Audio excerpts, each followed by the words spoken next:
What's going on, guys? James with Street Cop Breakdown. Today we're going to be taking a look at this body cam footage out of the Burton Police Department. I'd never seen this before, but I think there's some good learning points from it. Before we jump into this, I want to take a second to point out the ugliest car ever made, the Pontiac Aztek, driven by none other than Walter White from the Breaking Bad series. Respect to whoever is driving that car. To give you guys some background, these officers are chasing an attempt burglary suspect through this neighborhood.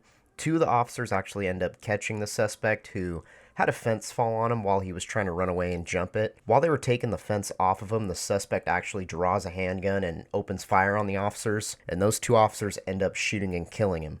Now, where this gets interesting is the officer's body cam that we're watching decides he's also going to engage in the gunfight, and he fires off 12 rounds just in the general direction of the suspect. He ends up shooting two of his partners because obviously he failed to identify a target, so I'm going to let the video play and we'll debrief some stuff afterwards.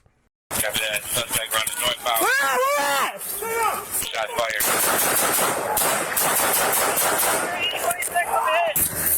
I got him! He's hit! Get down! 4 seconds. 50 seconds. I'm just going to pause the video real quick here. So I didn't notice this at first, but the suspect is directly underneath this broken pile of fence, and the officer's just going to walk right over him. He sees him, but he's going to try to get to his partners and give medical aid to them, obviously. It's a pretty screwed up spot to be in, so not much you can do different here, other than the obvious, which is don't shoot your partners. All units now on scene, stay off of traffic. I'm going to you, Christy. 46, where you at? I got it. Northbound from 2133. East Bristol. Where you at? Where you at? My legs! Okay. My legs and my right ankle. We're about to see a tourniquet application, so let's watch and see if you guys can tell me what they do wrong here. 1813 for status. Sir, get back! Get back! Get in the house!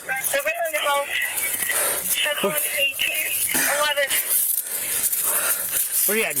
Open my... Copy that. Where at? Right here. Hey, step in, step in. Right here, my leg. Hey, step in. 1811 for status. 1810 up in town. Copy that. 1810, where's your location? 11, I'm with him. Tourniquets on him. 1811, are you in the backyard at 2133? Yes, I know the suspect. He's underneath the fence. First of all, good on both these guys for having tourniquets on them, but we're going to give them a fail in the application. The officer never actually turned the handle to cinch it down and really cut off that blood flow, and it's applied way too low. If you're going to apply a tourniquet, you want to go as high as possible on the leg or arm, because this guy could very well have another wound that you don't see that's above where the tourniquet's applied. Also, when arteries are severed, they can retract. Not a whole lot like it's that scene from the Black Hawk Down movie, but they can retract. Just remember, the rule for tourniquets is high and tight. Copy that. Back. Move! Get him! Got it! Hey, him! Got it? Him! Hit him!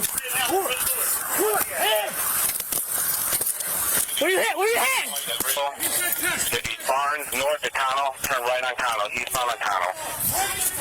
He's hit hard! I got it. Open it. You got it? Dalton hit! This paramedic is hit! Oh, shit. So they're going to end up scooping this dude up and put him in a police car and end up transporting him to a local hospital, I'm presuming. It looks like they were holding a bandage over his chest. Ideally, anytime someone's hit in the chest, you want to put a chest seal over it. If you don't know what a chest seal is, it's basically a bandage with a one-way valve that allows air to escape the chest cavity. So when you have a hole in your chest, like from a gunshot wound, your chest will actually fill up with air, and it doesn't allow your lungs to expand, and then you can't breathe.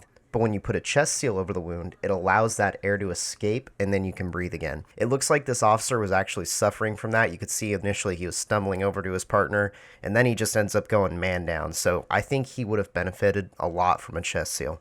Overall, it's a pretty screwed up situation to be in. It's never going to be done perfect, but the most important thing to remember is your basic firearm safety.